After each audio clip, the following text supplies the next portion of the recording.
Do you want to be ahead of the game for the latest in arts, music, cuisine, and entertainment across the Middle East's most dynamic capital cities? Al Monitor is proud to launch our City Pulse newsletters, focused exclusively on local news, starting in Riyadh, Dubai, Istanbul, and Doha. Each week, our on-the-ground writers in these cities cover the latest cultural happenings and trends, so you have everything you need to know for the best local experiences. To subscribe for free, go to almonitor.com, that's al-monitor.com, and sign up on our newsletter page. Welcome back to the Al Monitor Brief. I'm Adam Lucente. The Israeli military raid in the West Bank city of Jenin and its refugee camp has been ongoing for 11 days. As of Friday, 19 Palestinians have been killed, according to local authorities. Israel says the raid is targeting armed groups and said earlier this week that 15 militants had been eliminated. Jenin has long been a center of activity for Hamas, Islamic Jihad, and other armed groups. The Palestinian Authority's security services began raids of their own there in December. But what are the reasons for the current escalation? And how do the Gaza ceasefire and Palestinian reconciliation efforts between Hamas and President Mahmoud Abbas's Fatah tie in? My guest this week is Al Monitor's Palestine Pulse columnist Daoud Kuttab. Daoud provides us with an overview of the situation in Jenin and how it is being viewed by the Palestinian Authority. Hope you enjoy. Daoud, welcome back to the Al Monitor Brief. Thank you so much. Yeah, thanks for joining.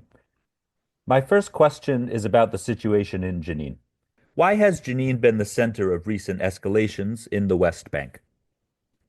It seems that if you think about it, the farther you go from the center of Palestine, Israel, the more trouble there is. You see Rafah and Gaza in the south, Jenin in the north, they're the farthest.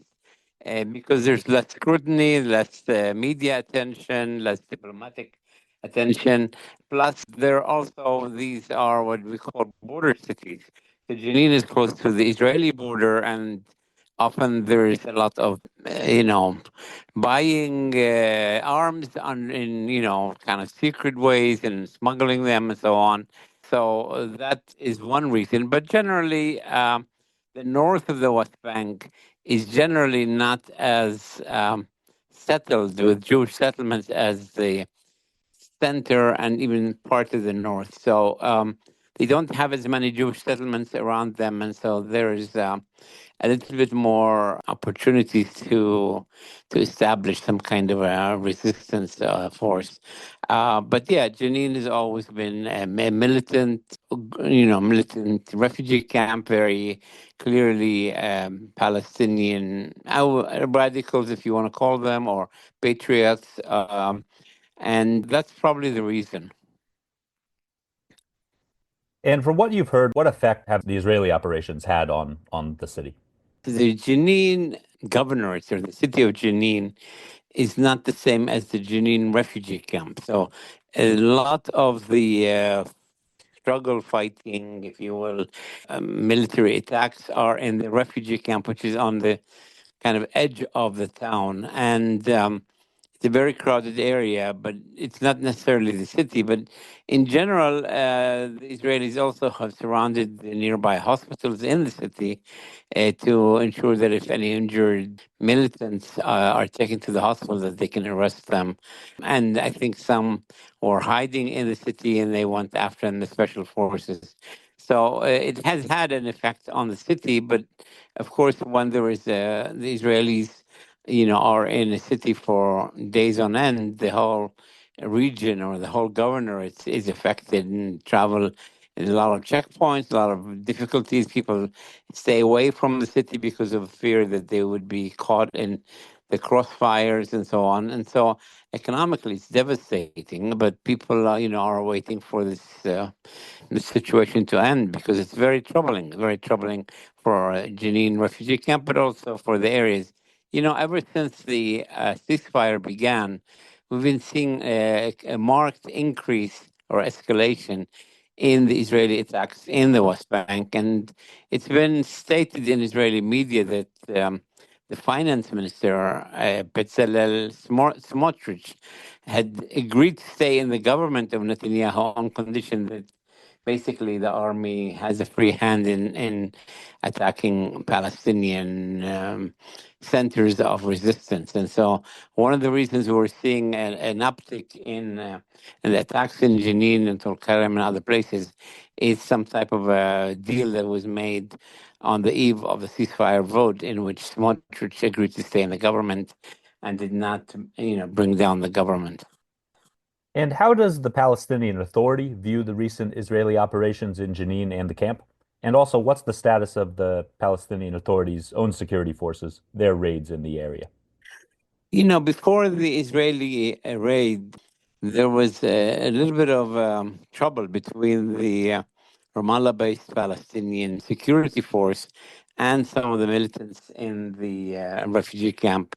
The Ramallah-based Palestinian security was saying that a lot of the armed men in the camps are really nothing more than criminals who go to hide in the camp and use the guns sometimes to shake down business people and so on. But literally 2 days before the Israeli raid into camp, an agreement was made, and the militants and the Palestinian security forces some kind of made a peace with each other. And then when the Israelis came in, basically everybody was surprised, including the Palestinian police. A few of their people were injured, but eventually they stood aside. Some of the militants or some of the criminals, if you will, were arrested away from Jenin. They all escaped when they saw the Israelis coming. Some stayed in Jenin and have been fighting the Israelis, but basically the Israelis have come in with big Caterpillar bulldozers, D9 and D10, and they're literally knocking down houses, demolishing houses, so that they can widen the narrow streets in Jenin to make it easier for the Israeli army to go in and out of the camp.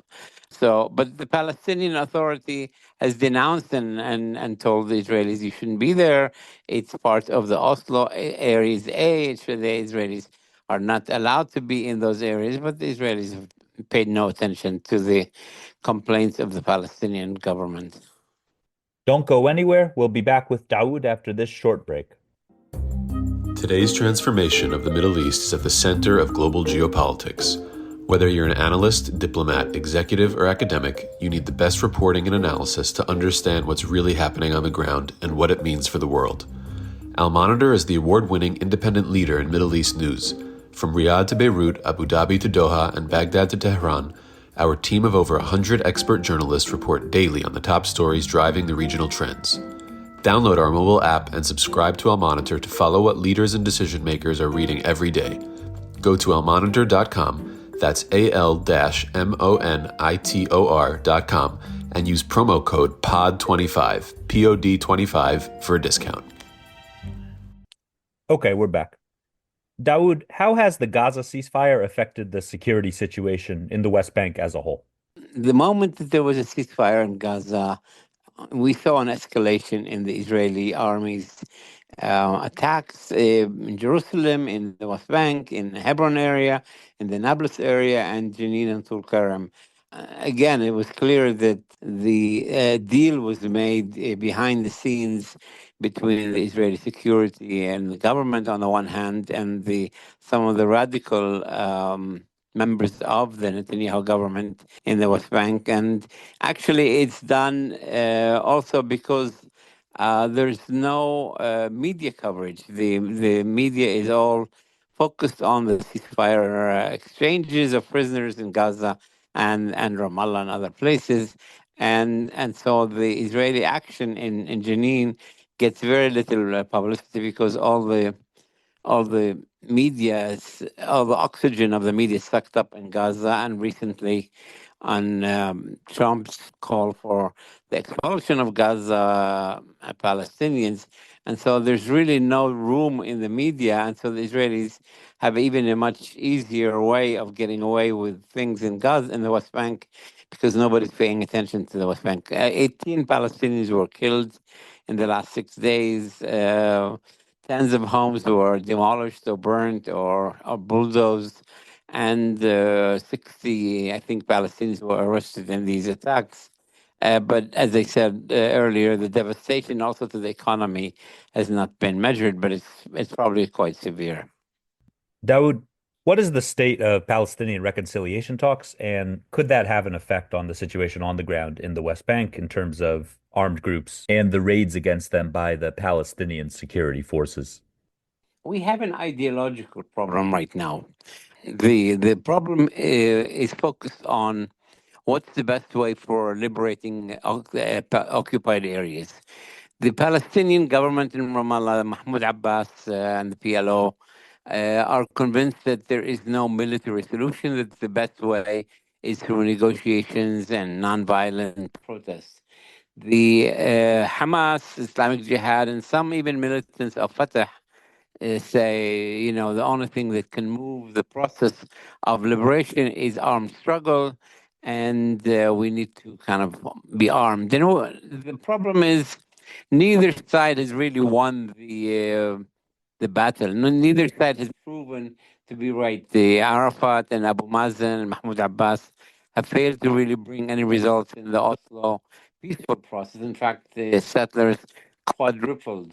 And Hamas and Islamic Jihad have brought misery to and death to so many people, and it's not clear whether their process of armed resistance has or could produce results. Some say that it pushed back the Palestinian cause. Others, including the militants, say, "Look, the whole world now knows who's the occupier and what they are capable of doing. And the Palestinian cause has actually gained since October 7th. Yes, it's a high price in life, in buildings and homes and the whole community being destroyed, but actually the Palestinian cause is far ahead. So until we can resolve that issue, I don't think there will be reconciliation because each side feels that its way is the way that we should go. The resistance, people, Hamas and so on, want to keep armed and want to keep attacking the Israelis. And Abbas and the PLO say, what you're doing is counterproductive. And the world now knows there is occupation, there's oppression. Let's keep it nonviolent. And I think that's the biggest delay right now in reconciliation. Daoud, thanks so much for joining, and we look forward to more of your writing on these issues. Thank you so much. Bye bye. Thanks for listening to the Al Monitor Brief. Follow Al Monitor for more on the stories impacting the Middle East.